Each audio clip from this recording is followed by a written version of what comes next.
Welcome to episode 1 of the Black Flag podcast. I'm Nevrost. He's Jake Drewett. Jake, The one and only. what's up? Welcome. Yeah, what's going on? Yeah, It's good to be here. I'm happy to finally have you here. It's like, this has been, a year and a half in the making? I think 12 months ago I went out and bought a heap of podcasting gear and you were like, yeah, man, yeah, let's do a podcast. And then just fucking didn't show up. I'm feeling pretty guilty right now. How much work and money's gone into this, and you've been telling me all about it, and I've just been like, yeah, no worries. But then I come here and it's just blown me away. That thing there's blown me away. That's crazy. This thing. Yeah. It's mad, isn't it? It's cool as fuck. Yeah. I actually recorded a sound effect on it of when you race. You want to hear it? Yeah. All right. Ready? Yeah. That's pretty much what we hear in our ears whenever you roll out on track. Yeah. It's not quite what I heard the time that you were on the infield at Hamilton, but, good times. Good times. Been through a lot together. It's been good. We have, man. We have. So we've known each other for probably 10 years now. Yeah, probably. I've really only liked you probably the last 12 months, but previous to that, I worked for you at the motor house before you got EWS. No, it was good. You used to work there, and you realise that I'm a prick of a boss, so you went on to bigger and better things. It's no one there to smoke durries and talk shit anymore. Yeah, well, we can do it here now because I got my durry sitting here next to me, and I've had plenty of beers. Yeah, we decided we may as well just keep the tradition alive. So we're just going to do it in front of a camera and just talk shit. Yeah, just record it for our 3 viewers. My mum, your mum, and Jethro. Yeah, pretty much. Jethro loves it. He's just like, this is just another Giggling day. Jess. Just sit in the background and giggle. We had to tickle him before we came here. Yeah, no, it's good. Well. So the Black Flag podcast, the whole idea of it is basically, we want to create a show where we can have an opinion, talk about current issues, current things that's going on, and basically just be able to speak our mind and then sort of engage the community and the other Speedway racers and Speedway fans and sort of give them a little bit of an insight if we have any. People probably got more insight than us, but we've got a podcast and they don't. So we just can do whatever we want. Yeah, pretty much. When it comes to opinions, I've got a pretty big one, and,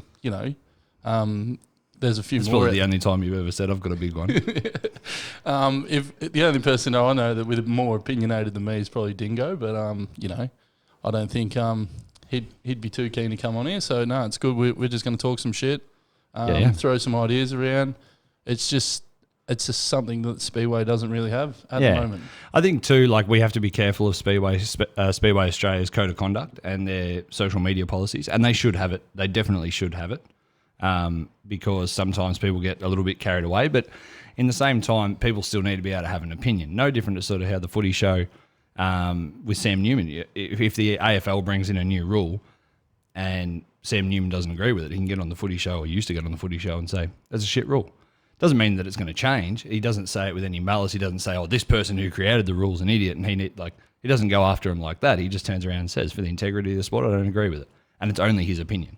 Yeah, well, I agree with the social media side of things with their policy and stuff like that. You don't really want people getting harassed or abused and stuff like that. But we still need to be able to have our opinions, and we still need to be able to have our voice, because at the end of the day, we're obviously Speedway Sedans people or whatever, but we technically own the sport because we pay our memberships and we elect our members and stuff like that. Yep. So if you muzzle everyone, it's just going to go underground, and which is what sort of is happening, where people feel like they can't have their say or they can't get their opinions across. Social media is the best thing for the sport because and we'll touch on that in a minute with live streams and stuff like that, but also too the ability for racers, no matter where you are in the country, to be able to communicate. I mean, we're a big part of a underground social media group called the Crab Chat, which you were one of the founding fathers. Yeah, Crabs is cool. Steve Gartner started it. Come from a meme, pretty much, or meme. Just a meme. Like a dad. Meme. But I think there's a massive in the Speedway world. There's a massive misconception of what Crabs is, and You know, Yeah. people think that we're just like The Illuminati. Yeah, pretty much. We're the Illuminati of Speedway, and we just get together and we're like this evil plot where the reality of it is it's just 30 dudes who just want to hang shit on each other. And Yeah, 100%. Like, I'll clear the air right now. I've been a part of Crabs for quite a few years now, probably 4 or 5 years, almost. But Crabs is literally just like a men's support group for racers, where racers who understand each other because they've all been in the same situation basically get in there and chat, not just about Speedway, we chat about anything, but also have the ability where somebody can go out, you can go out and have a race and go and get in crab chat and go, oh, this fucking asshole took me out and this and this and this, so I'm going to go out there and stick him in without getting in any trouble. And the best thing is, because it's a group of racers, they can actually turn around and go, man, you drove yourself in. Yeah. Like, and because you're friends, you know, you can actually openly say that to you, like, man, you drove yourself in, you were shit. Yeah, well, like last night at the Royal, I'm pretty sure everyone was thinking the same. Was we watched Raymond go out in the first heat and just smoke everyone, and then he goes out in the second heat and was a massive shit truck. Man, and that car was bad. It was so fucking bad. And it was like funny because Raymond's that good, and you know that he's gonna get back to the front. But just in that one heat, you just seen a weakness, and then you know you get on Crabs, and the first person that comments, another crab, obviously in Noxie, and he just goes, "What the fuck was that?" And it's just like everyone was thinking it. Yeah, and it's just good that someone and Aiden got in there and went, "Oh yeah, no boys, I went the wrong way." You know, like went with the wrong setup. Yeah, but, pretty much. And everyone freaked out when that car biked up. Like it nearly went over. Like if it wasn't Aiden Raymond, if someone else was driving, they wouldn't have caught it. Yeah, good and job. He caught it, put it back down. But you and I looked at each other about 5 laps beforehand and went, that thing's fucking shit. That thing's a tractor. Like, yeah, it reminded me from the Aussie when I was there, just going around with 3-wheeling it the whole way around. It's like, puckers your arsehole up a fair bit, but no, it's all good. Yeah, love the crabs. So we'll do a little intro into who we are. We hopefully for the show that we're able to get some guests on and get some cool people coming on the show. Probably just crabs and people that we know, and because it's our show. We've got some pretty good people lined up. It's probably out of our league. Well, definitely out of my league. Way out of your league. Yeah, some actually blokes that can drive and stuff like that. Yeah. So that's pretty cool. Yeah, that'll be cool. Yeah. So mad studio as well. Done well. Yeah, it's cool. Yeah, curtains are cool as fuck.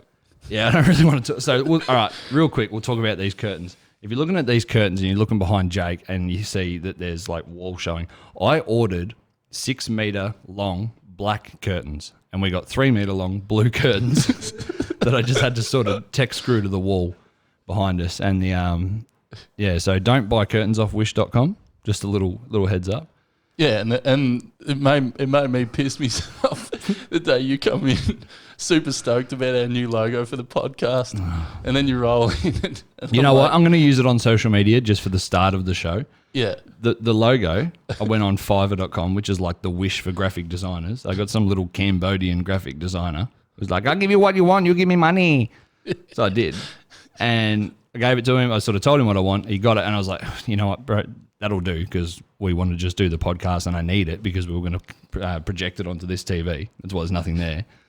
Because I got the logo back and I went in. I'm like, hey, Snake, check out the logo for the show. You're like, oh, yeah, that's mad. Yeah, it's cool. Just if he spelled it right, it'd be heaps. He spelled it wrong.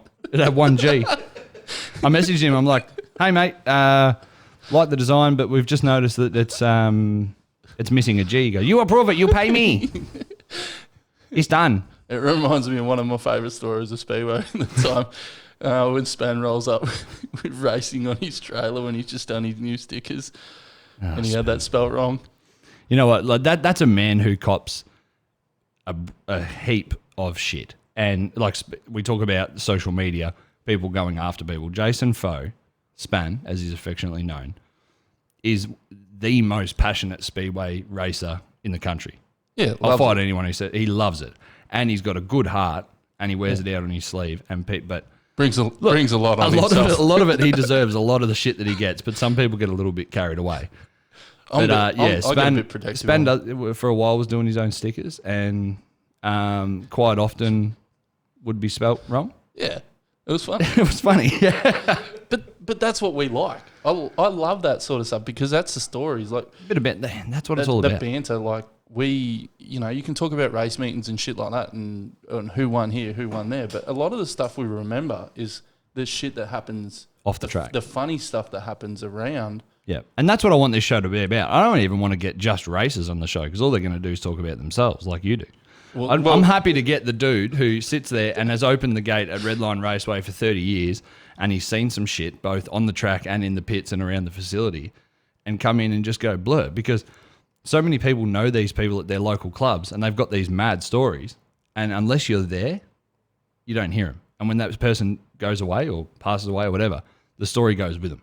Yeah. And then it starts turning into second-hand, third-hand. Yeah, well, we spoke about this last night, I reckon, when I was saying about sometimes I get intrigued by someone's story that you don't know. There's someone in modifieds that I don't know nothing about, and it's you don't really get to find that out. It's people that are just behind the scenes. They just do their thing, and no one really gets to know them. Everywhere. Yeah, but then there's people that are, So if you happen to surprise us and be one of these people who actually watches this shit show, watches it burn to the ground, before we get axed, or they can't axe it, we own it. Yeah. But before social media doesn't allow it. And the reality reality is anymore, we're just here to listen to our own voices. So. 100%. Contact us. If you're going to be in Mildura, let us know. We've got the studio set up in the bungalow. It's mad. Come and hang out. We've got a bar over there. We've got a heap of beers. Yeah, it's cool. Yeah. Just for a hangout. Just talk shit. Right. The Royals this weekend. Yeah. You're not racing. No. Why? Because I'm a shit truck. Yeah. I guess I can say it because I'm probably a lot of people won't say it, but I hate not feeling like I'm the best or not feeling like I could win. And at the moment, I don't feel like I could win. And So I mean, you've been running an EA Falcon in modifieds for many seasons now, but this is still a new car. Yeah, new car. I've had heaps of dramas with it, with engines and stuff like that. We've changed heaps of stuff, and the car's just not right. And it's there, it's close, but it's just not good enough, I don't think, at the moment. So I would have loved to have been at the Royal if I could have changed what we're changing at the moment quick enough, but just with everything, with work, money, stuff like that. And like obviously you're going to give me the bill for the other half of this studio, so I'm going to be fucking broke for a while. So no, I'm just taking a bit of a step back just to get that thing where I want. I just tried something different. We tried to sort of hook the car up a lot, and I just don't think it's working for me. So that, and then got some damage at Sydney and all that. So Vic title's coming up in Mildura, so hopefully we'll be right for that. And then I do plan to go to T-Bar Nationals because Toowoomba's cool as fuck. It's mad. Yeah, it's cool. Cool joint. Yeah. Yeah. Barry so Waldron's we did Barry Waldron's super cool. We did Sydney, the New South Wales title at Valvoline Raceway. And I just want to lead with that. A lot of people in the sedan world necessarily wouldn't go to Valvoline Raceway because it is predominantly a sprint car track, and for very good reason. When you see sprint car racing there, it's mad. It's like no other joint in the country. It is cool. And it's sad to see it go. We all know we're going to lose Valvoline Raceway at the end of next season. So if you've got the opportunity to go and see racing at Valvoline Raceway, do yourself the favour and go, because that joint's fucking mad. How it ran over that Christmas period. Wild, Oh, man. There's like 65 sprint cars. There's speed cars, late models, modifieds. I think modifieds about, 48 cars or something like that? Yeah, nearly 50, I think. 50-odd cars, as well as the same amount in late models and speed cars. And shit is going fucking everywhere. Some of the pits go the opposite way to the others. And different direction. And, man, there was not a single person ran over. Nobody got, as far as I know, nobody got hurt. Everything just runs and operates. Like, it is such a well-oiled machine. You've got so many cars and so many events, and they're done by 10:30. Like, you just don't see that at a club run track. And there's some fantastic club run tracks that do, I shouldn't say that do achieve, but to be able to manage that much, you know what I mean? Like those club run tracks that are able to be very successful in their schedule and how they program their shows, you give them that many sprint cars, that many late model speed cars, modifieds, knowing that sprint cars are still rolling over, tearing shit up. Like the car's barely finished rolling and they're picking the fucking thing up and just throwing it off to the side and the race goes green. Like it's mad. Yeah, it's wild. It's so I think there's a big divide in Speedway as to, in not so much in the racer, but in the like in the behind the scenes of people who organise, and there's club people who think clubs should run tracks, and then there's people who like see the promoter run. And I'll admit that I was a very club orientated kind of guy because obviously Madura's club ran and stuff like that. But in seeing when you've got someone that who The promoter has to have a passion for the sport. and seeing what Barry Waldron's doing, and you're there, and he's just burning around the whole day, the whole weekend. We were And he there. just did on not stop. What is that thing? A gator or something? What He was didn't- it, Jesse? Yeah, up in a mule. And- like he's not just sitting there up in the VIP box behind glass wearing a suit. Nah, Like he's out there scraping mud, picking up rubbish, like whatever had to do for that show to run. and you would never know that he's worth X amount of money, like Yeah, and very he owns successful. all this stuff. Very and successful businessman. he looks more bogan than me and you. Like Yeah. it's cool. The work that Barry and Felicity Waldron do and their team, including Wade Ornger and Ryan Harris, everybody who is a part of that ensemble is full credit to them because they do a fantastic job. And they're not just sprint cars. Like Barry Waldron loved the modifieds. Yeah, And he loves the idea of SSA sedans. He's not a huge fan of state-based racing, and he's made that clear. I know that they do have it at some of his tracks, but he made it inherently clear that he loves the SSA modifieds. He's a person that we really want to get on here, eh? Because like that's who no one really knows him. Couldn't afford it. But it would be cool to get him on here. But the great divide between obviously Rhino, he's built so many bridges for us as the SSA. Yep. That to me, he's worth his weight in gold because of is it John Kelly? Yeah, in Brisbane and Yep. stuff like that. And now they are seeing that we are valuable. Where a lot of clubs like Mandurah know that, like, people will see the price of an SSA Australia title and they go, why club? You get a good field of any SSA class, whether it's street stocks, proddies, modifieds, super, whatever.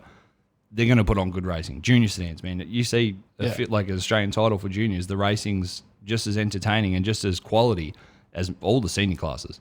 Yeah, well, I think in any class, the more you've got of one class, the better off it is. So this is where Speedway Australia needs to step in with all the. I think when we're divvying the cars up and spreading them out across so many classes, it's the biggest issue in Speedway, especially in Victoria, Southern Victoria. People will say it's a VSC versus SSA thing, but I'm not.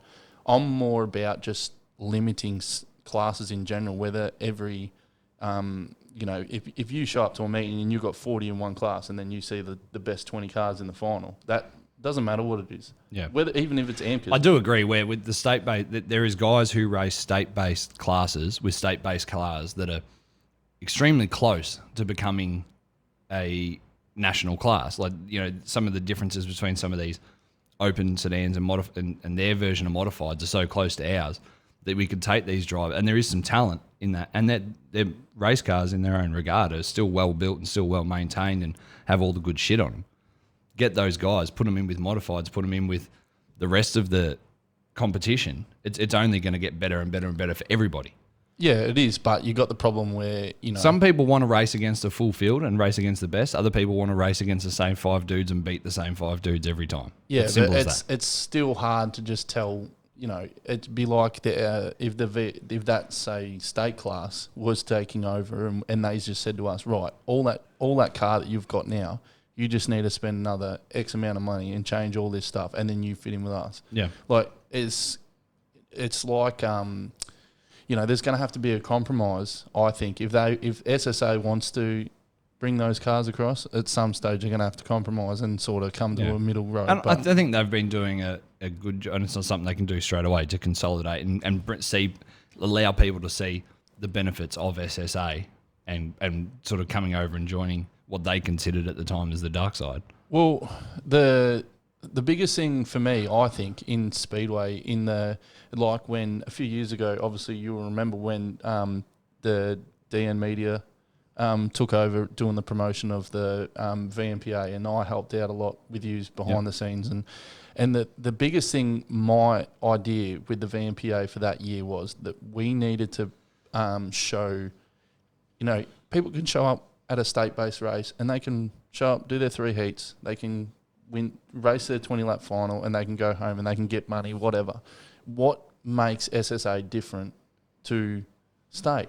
And it's got to come down to professionalism and that publicity that needs to go next level. And I think that's why you'll find at the moment SSA doing the live streams and and the big coverage and stuff like that. That's why SSA in the last 3-4 years is Boom. really excelling. Huge boom. And look, people will talk about when you got us on board for the VMPA, Daniel Andrews and I teamed up. We went in there and we had very much a similar mindset in the way of how we wanted to promote that racing. The racing was always going to be good. It was always going to be entertaining, and any commentator could have called it.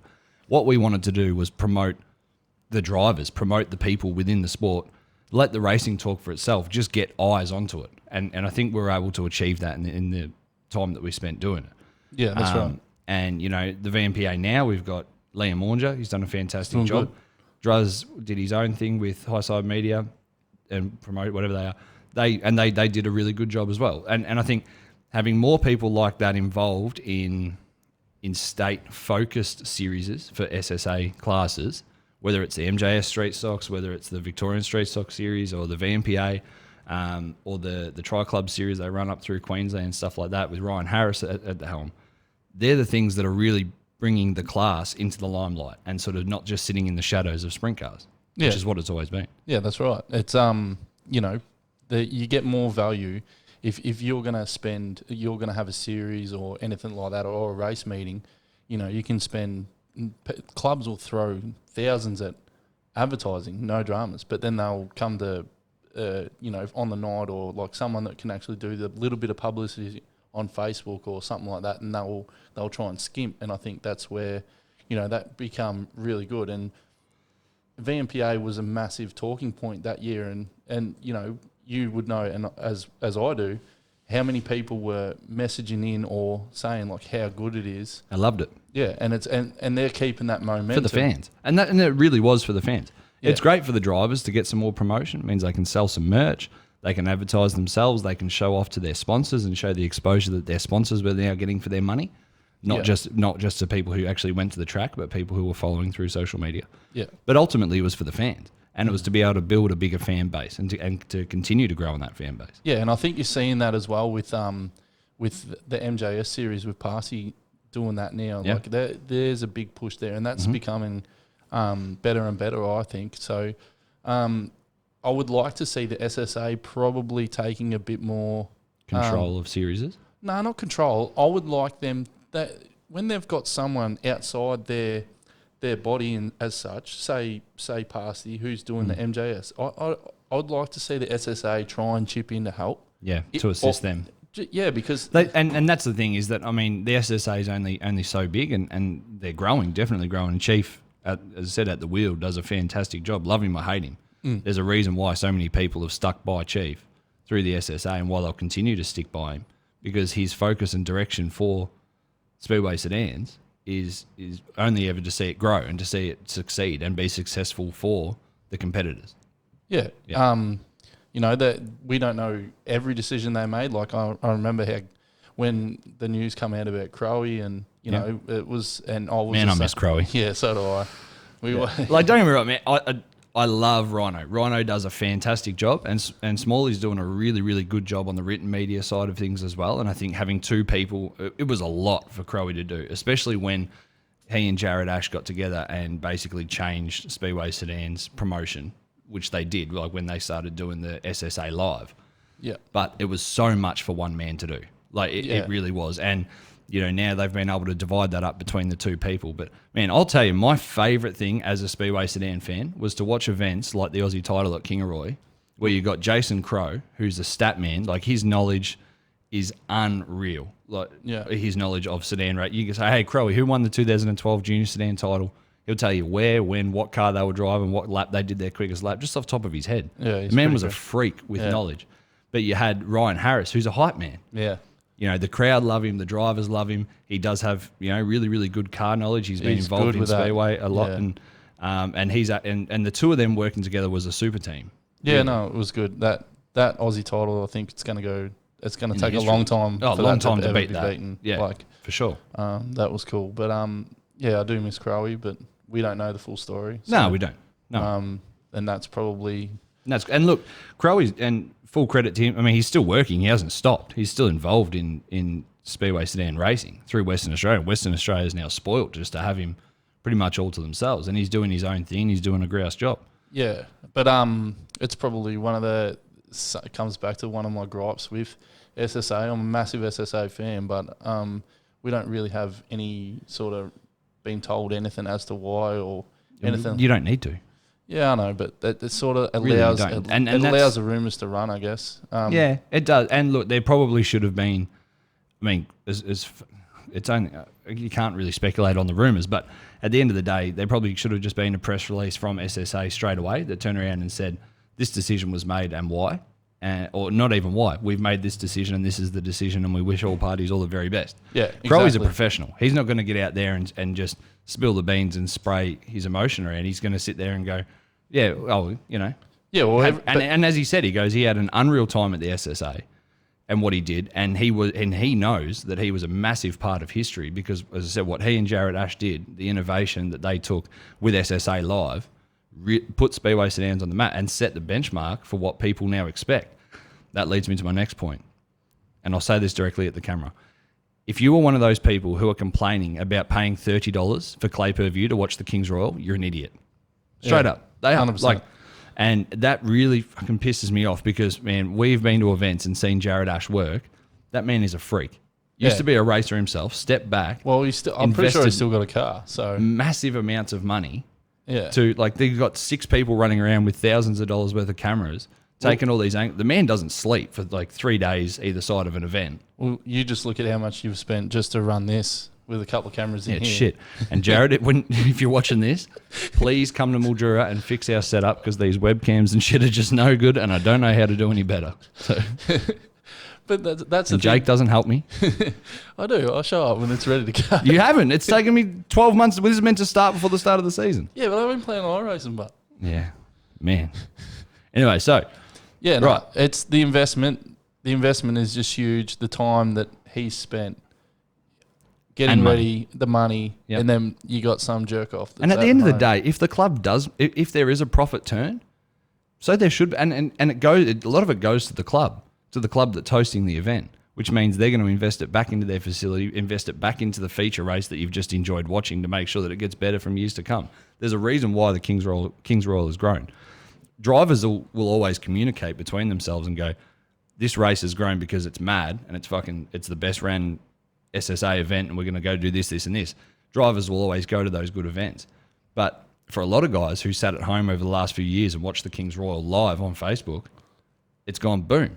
And I don't think real Speedway fans are not going to not pay the $30 to watch the best race in the country. Well, you look at the Classic. You look at last night. We pay $30 to watch in our lounge room. Yeah. And how many people were there? Yeah, there's a heap of people there enjoying it on the beers, on the couch. So it works out to be like $5 each, if that. So it's fucking cheap. Yeah, it's good. Like, to get a plane to King Royal or plane to Brisbane and then drive across and get in. Yeah. Yeah. So costs you way more. They're just jerk offs. And then 100%. I feel like, someone has to stand up because, they're probably the same people who stand at the gate and complain or, lie at the pit gate that they have a pit license and they forgot to bring it with them. And yeah. Well, the club, I feel bad for the club when they're trying to do their real, professional reply and stuff like that. So they've done, whoever's running Kingaroy's social media, like Kingaroy Speedway, man, they handled that so well. They're extremely transparent. We're doing this for this reason. However, if you don't want to pay the $30 and watch it from every camera angle in your lounge room, feel free to join us at the track and support us that way. Yeah. Otherwise, you miss out completely, and that's completely up to the person who misses out. Yeah, but I just see that and I feel an obligation that I've got to say something because it just feels like you're watching someone... Full keyboard warrior. Yeah, I'm just a mad keyboard warrior. But I'll say something to their face if they'll in my face as well. It's like, they just need a... they need a reality check, really. They fucking probably don't even go to the Speedway. They just want to get free races. So talking about a reality check, how did you get into Speedway? Because your family hasn't, you're not one of these families that have been involved in Speedway through generations. No. So we're technically drag racing background. Old man was a drag racer from whenever I can remember. Sounds boring. Yeah, I used to think it was cool. I thought it was cool as fuck, but now I think back and I'm like, fuck, that was gay. He had what they call super sedan, which full chassis car. It was cool. It was fast, but spent my childhood going over to Adelaide and stuff like that with him, and We used to go at the Speedway with my auntie, Nisi. Like she used to Hey, take us- Nisi. Yeah. Yeah. And- Uncle Timmy. Yeah. Uncle Timmy. So, going through as growing up, I was always a mad Ford kid. Like Dad's very, you know me, old man. He's very, very opinionated. The apple doesn't fall far from the tree either. And to give you an idea, we weren't allowed to watch soccer. We weren't allowed to watch rugby, nothing like that, because he didn't like it. So it was never wrestling. It was always boxing. Like he used to put boxing on and say that's what you watch, sort of thing. Yeah. So he was what you'd call in professional terms, he was a prick of an old man like that. But I still love him. He was good. He's a good man. So Dad was never really into going out there. So we used to go out with Nisi, and I remember back in the day, like Spide. Had a modified, it was a VK, and everyone thought like he sort of, it was like he was almost like a rock star in the Mildura. He still is. Yeah, he is. Spide's a legend. Yeah, Spider McCarthy, if you don't know who we're talking about, in Mildura is royalty. Yeah. He's not missed a season of racing at Timmer Speedway since it started. He was there for the first year that they ever had Mildura Speedway, Mildura Speedway Drivers Club. And he 53 years or 50 something years. Yeah, and he's still fast. And he's now. still fast. Yeah. And I remember and I thought he was cool, but I just hated the fact that he was in a Commodore. And then I just remember going out there because there was another guy, Brett Simpson, who had a B modified at the time. It was an orange VB or something like that. And that's who Nisi used to go out and watch as Simo. So we used to go for Simo, and then in the modifieds, it was always modifieds and super sedans. I was never massive into sprint cars. I've always been more of a sedan kind of person. I feel like even in drag racing, I never liked top fuelers or nothing like that. I always liked a car that looked like a car, not a. Yep. I don't like F1 as like I do V8 supercars or whatever. It's just always been cars, not. So I just remember when watching Spide win and Holden all the time, and then I just remember seeing this yellow Pennzoil EL Falcon come out, and it was fast, and I thought that was the coolest thing ever, and and that obviously was Chris Waters, so that there Stormy was, Waters, father of Cameron Waters, V8 supercar driver and modified star. Stormy Waters, who I actually worked for later on in my late 20s, so a few years ago now, but well, how old are you? 50? 33. Really? I've got a hairline of a 75. I was going to say, your hairline's almost showing that you're dead. Yeah. So, modifieds, I love modifieds. And then, but then sort of once we got a bit older, went away from Speedway, did stop going out there. Simo, I think he'd moved away and stuff like that. And so we were sort of in drags. Big D had a drag car and stuff, and we were fucking around with fast street cars, know. We thought they were fast, VL turbos and shit like that. And then I started working at Sprint with Plugger and Darren McCarthy. Yeah, Darren. AMCA star as well. AMCA champion. Yeah, so don't laugh when I say that. He actually is an AMCA champion. Yeah, no, he's good. He can drive. Oh man, he can rate him as a driver massively. But I will say one thing about Plug is he loves to drop his bottom lip when you hang the piss on him. He's getting better. He's getting better now that I work with him. He gets banner every hour. He is getting better, but so he was racing Proddies at the time. Proddies are pretty big. I think they had about 20 locals or something like that. Yep. And I think we had the national title at Mildura. Mm-hmm. And Sheeny might have been the reigning Australian champion maybe at that time, or I reckon. And so Plugger was into me, and I used to hang the shit on him about how gay Speedway was, not really, just to hang. Just for banner. Yeah, and then, and his old man, Big Rev Kev, he still gets into me now when we're at the Speedway. He's like, go drag racing sort of thing. I'm like, yeah, you got me. You got me. So we rolled out. It was a Proddy title. I just went out and watched that, and I remember seeing Foey in his XF. Didn't know Foey from really a bar soap. Didn't really know him. Just from when he used to come into work and get some bits and pieces, and I was like, this bloke can drive. Like I think he finished second behind. It was a guy from Leeton, Harrison, I think it was. It was a VY or VT or something. Yeah, it was cool anyway. And I was like, fuck, that was actually pretty cool. Like, Haven't been out there for ages. And then when we went back, and then I'm talking to Dan about it, and I said, "Oh, we went to the Speedway." He's like, "Oh yeah, how was that?" And I said, "Yeah, it was cool." And then I remember Plug saying to me, you should come out to whatever it was. It was I think it was about the super title or something like that. And then so we watched that, and I'd been out and watched the NSSS I think a few weeks before, and there was a guy. So you took Big D out with you? Nah, not to the supers. I went not to the NSSS. I just went out and watched. I think I met Plugger out there maybe, and there was a guy called Michael G, who had this orange and whatever, like it was, and he was just insane fast. And then I was like, he's cool. So then there was an Aussie title there not long after, and we've gone out there, and I'm like to Dan, I'm like, this can't like this Michael G dude, he's gonna smoke him, like he's cool as like. And I just remember I actually watched that was his last race, I'm pretty sure, because he went into the fence backwards and fucked himself up. Oh, really? Yeah, like, and Dan's like, oh, he's not real good. And I'm like, fuck, man, I swear to God, he was like unreal last time. Like, so we watched that, and I'm pretty sure Jamie McHugh won that maybe in the botcher car maybe.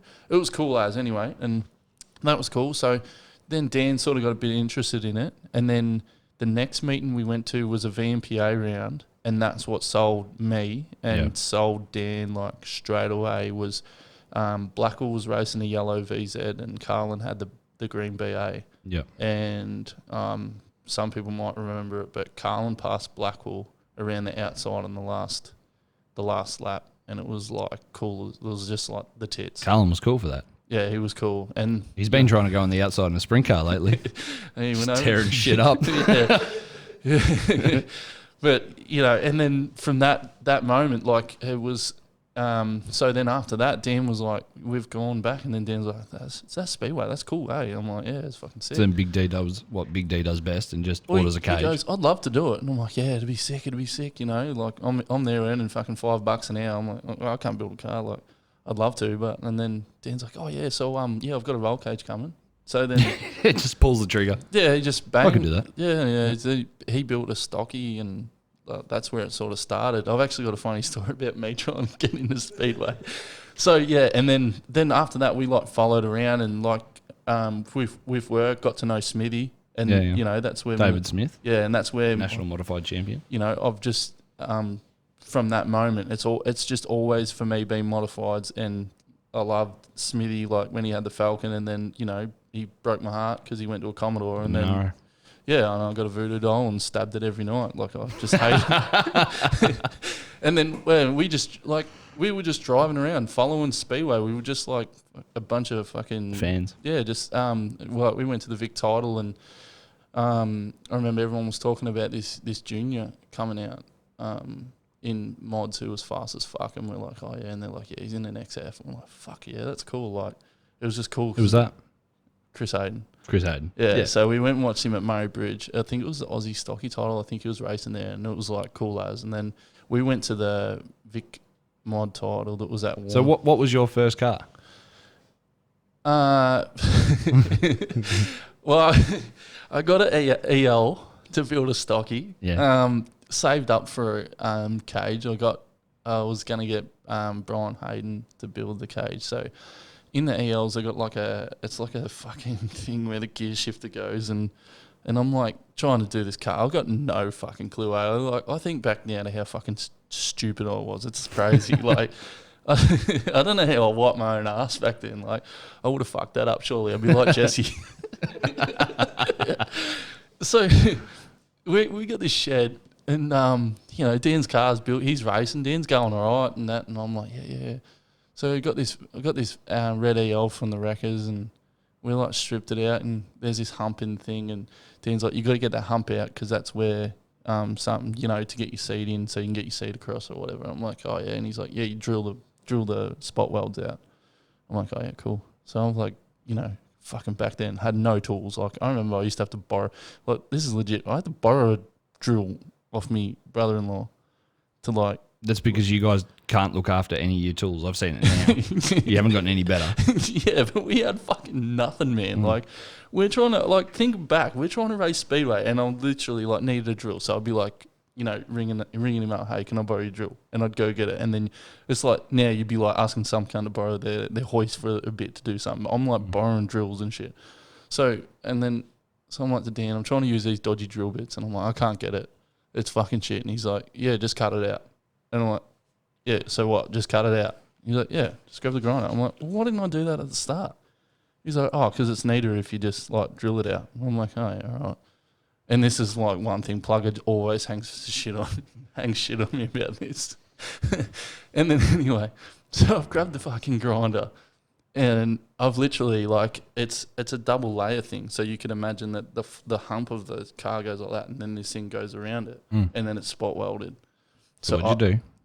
Well, I should have cut that way, but I've just cut the cutting straight through the cut floor. a hole, cut the whole floor. Yeah, so good. I've like cut. So it what does out. that mean? Well, I've cut this shell, and then I've like fucking cut it out, and I'm like, oh yeah, and then I've thrown the thing out, thinking, yeah, I've done the right thing, and then all good. My body, the shell of my car was sitting out the front of this shed, and anyway, so a few days goes past, and then I'm like getting it all ready. I think I got all the tar out of the bottom and that, and I was getting ready to take this thing down to Portland to Brian Hayden and that, and then I'm like, I just go to Big D, I go, so just a question, and he's like, yeah. Because Dan, he's like hard to get answers out of at the best of times. And I'm like, so what do I put in the floor? And he goes, what do you mean? I'm like, well, I've cut that thing out. And he goes, no, you don't need it. I said, oh. I said, but yours has got something there. And he's like, what do you mean? And I'm like, oh, am I just going to race like looking at the hole tail in the floor, like looking at the tail shaft? And he's like, what the fuck have you done? Like, so he comes out, and then he just laughed, and I'm standing there like, what, like for ages. I'm like, well, what do I put there? And he goes, you're a fucking idiot. And then I'm like, so he still say that to you today. yeah. So then my big idea was after that is because I'd like done the shits, I like went back to the wreckers, and then the AUs didn't have that thing in the floor. So instead of getting another EL and doing it the right way, Just do an AU. I'm like, fuck it, I'll do an AU so I don't have to cut the cunt out. And that's what I did. And then I got this AU, and man, I was busted ass, like. So then that snowballed. You and your brother obviously racing, and your sister as well, Big T. Yeah. So my sister was with her partner, and he got a car. Like he was coming around with us and stuff, and whatever, and Dan used to travel a lot more than me because Dan had a good job, and I was literally earning fuck all. So I used to just go with him or whatever. And so he got into it, and then he bought a modified, and then that went for a while, and then he decided, actually what happened first was then we were out skiing, and there was a big stack on the biscuits with a heap of us on the back, and he broke his ribs and shit. So that was pretty cool. And because shit used to get out of control when my sister drove the boat, she's out of control. Yeah. She's wild. It's fucked. And she doesn't understand what speed you should go. But so he broke his ribs and stuff. So he was in hospital and that, and he was the main sponsor of the VMPA at the time, I think. And Who, Big D? No, Dave. And yep. So he said to me, he goes, "Oh, do you want to race me mod at Horsham?" And I'm like, yes. Fuck. I'm like, yeah, okay, like, yeah. Fuck yeah, like, yeah. And so I had the stocky at the time. I had by this stage I had an EL, and then I got in that mod, and we were racing a Horsham, but the night before Madura was on, just a club show. So I was like to Dave, I'm like, oh, what do you reckon about me driving that Madura just to get some laps in, And then he's like, oh, nah, you don't need it. You'll be right. Yeah, that's what he's like. I'm like, this cunt. Like, so I'm like, nah, come on, give me some laps. Like, I'm fucking, I was shitting myself. Yeah. So anyway, and then so I drove it, and that was it. Once I drove that thing, I was like, yeah, this is what I want to do. Like, it was just balls out. This is where I want to be, modified. Yeah. Well, I remember going down, when I first put my foot down, I backed off halfway down the straight because I thought I was over-revving the engine because it was just screaming that hard. And I'm like, oh, no, that's not right. And then I've looked down at the tacho, and I'm like, oh, no, it should be Still right. got plenty more. Yeah, so then it was just a spin out for me. So that I raced that car, so then I started building a mod, and then that's when Dave was more about he enjoyed that the getting the car ready, doing all that stuff. So he put my sister in the car, and my sister was getting better, and she was enjoying it. And then my old man, he's raced as well. He did not successfully. Nah, not. Oh, one time actually, he will tell you if he was fast. He caught his own mud. He was actually quick. One time he raced side by side with Benty, and he will tell you about it every time he has. Yeah, he did. Yeah. He did. But the rest of the times, he drove me brother's stocky at a race at Madura and flipped it. And fucked it. That was pretty funny. But so you and your brother now too have got EWS, Elite Shock Services. Yeah. So that's now home here in Mildura. Yeah. It's cool. It's good. We major sponsors of the show. They're going to be paying for heaps of this shit. I don't think so. No, it's been good. It's a challenge. It's a challenge working like Big D, your brother. Like, I mean, for anybody who's met Big D, you could look at him and think there's no way this person could eat yogurt and not spill it on their shirt. Pretty like much. He just looks like that. But he's seriously one of the most intelligent people I've ever met in my life. Like, he's a really clever dude. He's annoying. Like, remember that time we were at work and I'd come to you because I'd watched something on YouTube about a bit of fucking space anatomy and all this crap. And he just knew about it. And then he just goes dark matter. Talking about dark matter, all these things and all these equations, and he's just battling them out, like just smashing them out. And I'm like, you're off your head, cunt. He is. He's out of control. He's a super clever dude. Yeah. And he's doing a really good job with the shocks too. And EWS for you guys since taking over it from Danny Hunt has grown massively. And Danny was a dude. He was a cool guy. You guys got on with him well. Yeah, love Danny. I still love Danny now. Talk to him all the time. Good dude. Really smart. Really, really smart. He probably just as autistic as Big D. Really, he's got the biggest calves I've ever seen. Have you seen his calves? He can rides a lot of loves riding bikes. He's a beast.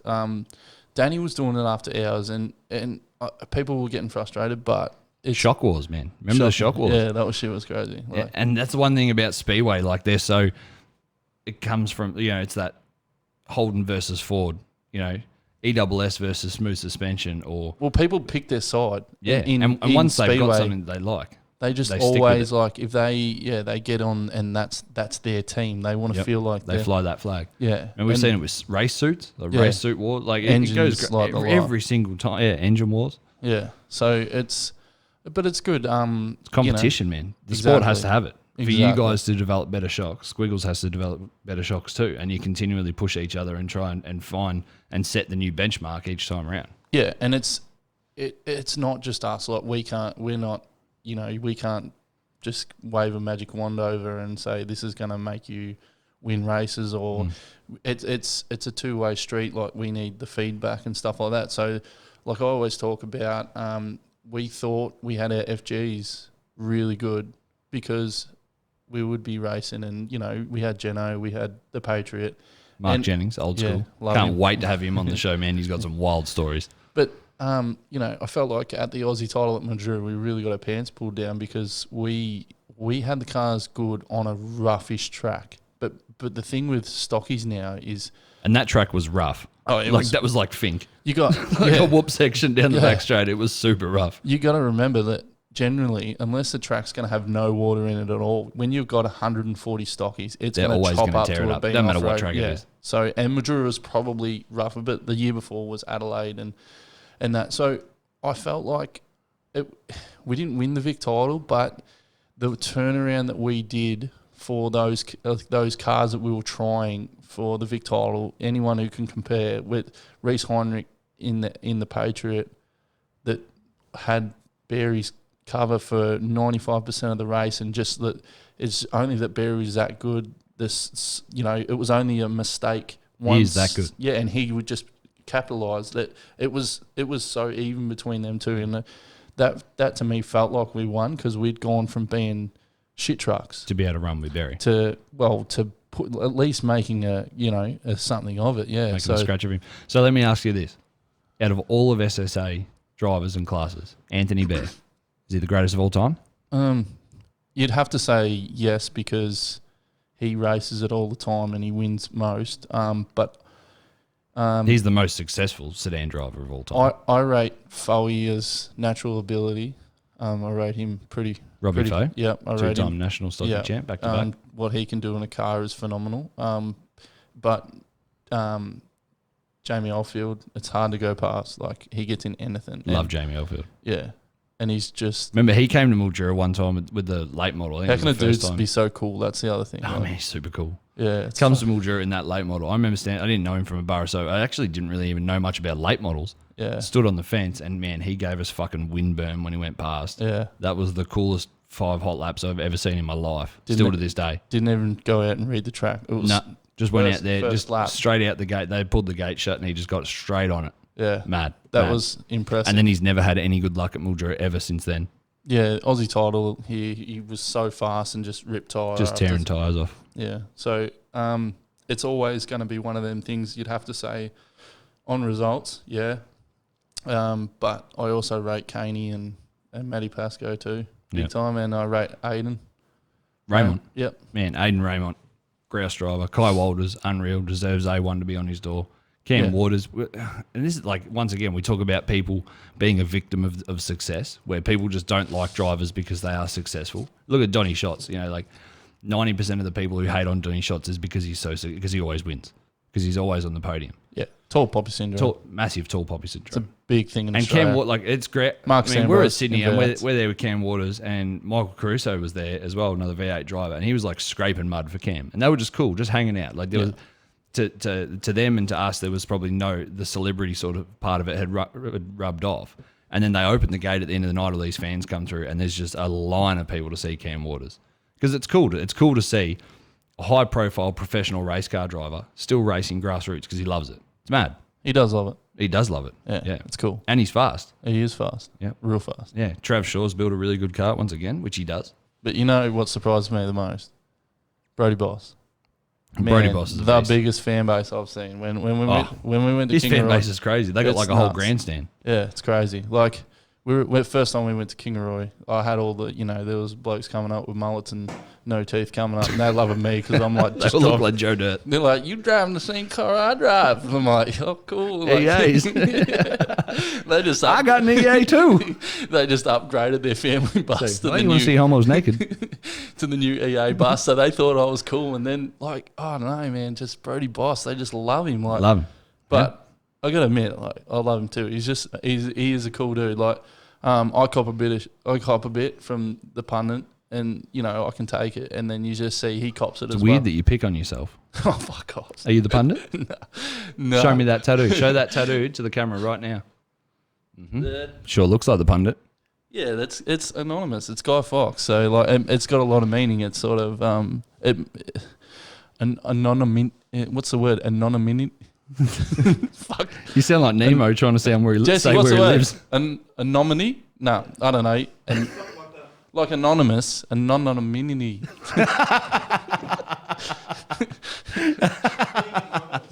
Yeah, we get it. Yeah.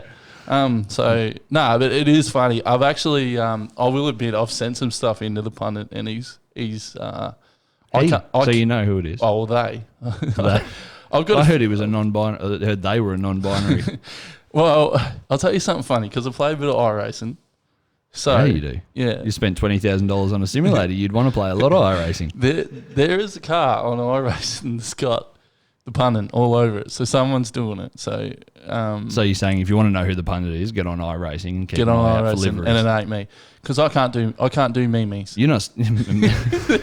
You're not smart enough to be the pundit, neither am I. But there's been a couple of ideas that I've sent in that have come. I want to touch on the pundit and like the keyboard racer and these pages, these anonymous sort of banter pages that are popping up. Yeah, they're funny. They're funny, but they're doing good things for the sport too. In a positive promote. And really, it's a dangerous world because they can become, and there are some pages out there, like that Speedway Politics page is dumb. And that's a prime example of somebody who has the wrong attitude, getting a hold of being anonymous, of having the ability to be anonymous. That's just someone with a grudge, man. Yeah, 100%. And I love watching people like the keyboard racer or the Speedway pundit shut them down because at the end of the day, keyboard racer, pundit, whether you're open wheel or you're sedan based, are just promoting the events and the sport and the drivers and having some fun with it. And the best thing is everyone's got Facebook. So the moment the race is done, everyone pulls their phone out and straight away, boom, there's a meme about what you've just witnessed on track. And it's fun. You're going to break me with that meme. I'm going to throw something at you in a minute. You think being the pundit, you'd know how to say it properly. I'm not the pundit. I'm definitely not good at that stuff. That video was just too good. So Kings Royal this weekend. Yep. And we'll be doing a wrap up for episode 2. We're going to wrap up the Kings Royal. Yeah, WA stocky title as WA well. stocky title. SA stocky title. Yeah. Yeah, over in Riverland Speedway. Yeah. What else we got? What else happened? Some stuff in Tassie. Yeah. Stuff going on. Yeah. We've got some big races to wrap up and review. Yeah. We've almost hit our hour now. Yeah, that's cool. Yeah. Done it easy. Way easy. I've been fucking shitting myself about doing this. Yeah, doing the podcast. Yeah. You should, because you can't talk worth of shit. What was that word you were trying to say before? Anonymity. I can't say it. I'm going to have to YouTube it and listen to someone do it. Anonymity. Anonymity. I don't know. But, yeah, no, I am nervous. I am nervous about this, but, you know. You should be, because there's a lot of people that are coming to do this show that you've taken out. And they're going to have a chance to sort of let you know exactly how they felt about it. Well, it's all we love. It's good now. I've got those flexible panels from Dingo, actually, because I can hit guns. Yeah, because you used to have to take a whole 6x4 trailer full of quarter panels. Oh, man. Go racing. People used to, man, my car just used to be like confetti, eh? I'd just slam into someone and just be like, yeah. I'd be like, yeah. Like the Marvel movie, like the Avengers, gone, reduced to atoms. Yeah, but it's fun. I guess yeah. So are you doing the Aussie title in Tassie? Nah. Why? Can't afford it. I think that was a mistake, and no, not a mistake. Look, I understand that there's a lot of Tasmanian competitors who come over to the mainland to race national titles and even state titles or feature events. And the same sport needs to be able to shown to them. But it's a shitload easier getting 5 cars from Tasmania to the mainland than what it is to get 40 to 60 cars from mainland to Tasmania. Yeah. And there's a lot of people who aren't going to go and race national titles in this year because they're in Tasmania, because there's no guarantee of when they're going to be able to get their car back. Unless you 100% knew that your car was going to be fine to be able to go, and you booked it 12 months ago to go over. Yeah, but there's no guarantee. But you don't want to go spend all that money and go all that way just to drop a valve or something to, a water leak or for it to cook an engine. I can have more say on this, but I could be completely wrong because I don't have the facts, and this is where. But I feel like for me, that coming back from Tassie, coming up to when the titles are, that's the more busy period, I would think, of people returning, because if people are like the oldies are going over there, they're going to go for the warmer time, and I would think it'd be busier. And that's the way it seems because it was so limited for spots. Yeah, but those people aren't taking the spots that you guys need. The spots that you guys need were for the large transport spots with a car trailer puts you over length. Yeah, and that was where the problem was. Short of you guys taking the car, unloading it at the dock, driving your sedan on as another light vehicle, and not having any spares over there, that was the only other way to do it. Two titles there in 1 year, I don't think is a good idea. I think they should spread the Tassie out for each class. So if they're going to have proddies, mods, yada yada, you don't really want to have 2 national titles in one state. Just a shame just to know that there's some of Australia's best competitors in whatever their respective class is who's not going to show it a national title because of where it's at. Well, it's not because the tracks. The Tassie tracks are awesome, and Tassie's got some mad competitors over there who love their speedway. Yeah, and they should have every right to race against the best driver as well. Yeah, but the problem and as I said, those Tassie guys get on the boat every year and come over to us. Yeah, the problem for me if you booked early, you'll find, but the problem for me is that you feel like you're only one issue away from not being able to race and. The thing with modifieds are they can be temperamental, especially if you're leaning on it. And this, like my new car, has been temperamental. So I was nervous to book early, and then once I started looking at it with Jeffro about booking in, it was getting up there.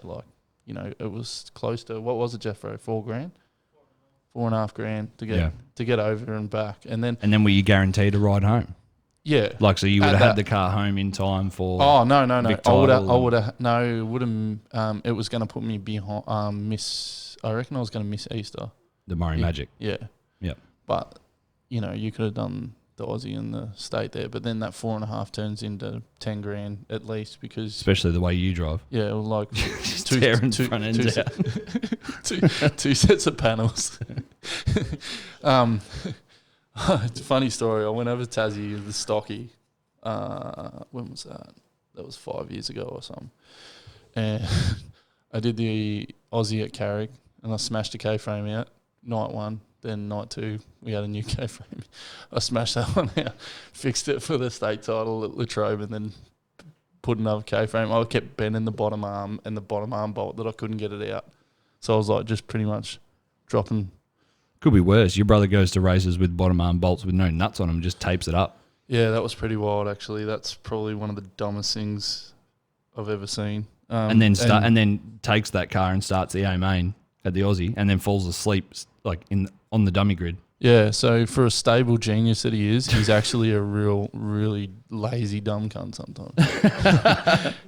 I rolls up, and my cousin Jaden owns that car, and you know, they'd got it ready for the Aussie, got it ready. Yeah. And it's prepped. Yeah, prepped up. And I walk up on the hill, and there's Jaden, and I said, "Oh yeah," and he goes, "Oh yeah, we just Dan's out rolling around for whole laps, and the track was so rough." And Jaden's like, "Yeah, we just got to find a nut when we come back, try and get a nut for the bottom arm." I'm like, well, "What do you mean a nut for the bottom arm?" He's like, "Oh, well, there's no nuts on the bottom arm bolts." I'm like, "Are you sure?" And he goes, "Nah, it's all good." Dan said it's all good. We put electrical tape around it. It won't come out. And I'm like, "You got to be kidding me." And then I watched that thing bounce around like it was fucking Fink. And he's just wheeling it in, just hooking these ruts, trying to bang it in. Wow. Way better driver than you. Yeah, I'd say so. But it's it come in and legit had no nuts on the bottom arms. I couldn't believe it. It actually blew me away. I could have fought him if I knew that I could actually beat him in a fight. But growing up as a kid, I used to try that. And I used to get me fucking head stomped in all the time. Yeah, he's pretty strong. Yeah, he is. He is pretty strong, and he goes to the gym a lot now. So I'm probably not really equipped to beat him in a fight. Definitely not. No. Yeah. All right, we're done. We've done the hour. So episode 1 all done. Snake, thank you very much. That's all right. We'll be coming in with episode 2 to do the wrap up of the King's Royal. Talk about everything that's happened in Speedway since then. Following episodes will be coming in with some guests. Once again, if you've enjoyed today's episode, make sure you share it around through the social medias. The links will be available. Massive shout out to EWS and Motorhouse and Cush Clothing, who's come on board. Cush Clothing. Well, they are now because they're on the table and we're wearing it. So Rhino, take note, mate. I'm a 2XL, XL on a good day. Yeah, and obviously we got we're talking about some things that we want to do in the future. We want to actually get some people sending in some questions or some topics. Yeah. So we want people to send in topics to us that they want us to talk about and stuff like that. So send that in, whatever it is, we'll talk about it unless it's something we shouldn't. Yeah. Then we can talk about it off camera. All right, that's it. We're done. Thank you very much. Thanks, Snake. Goodbye.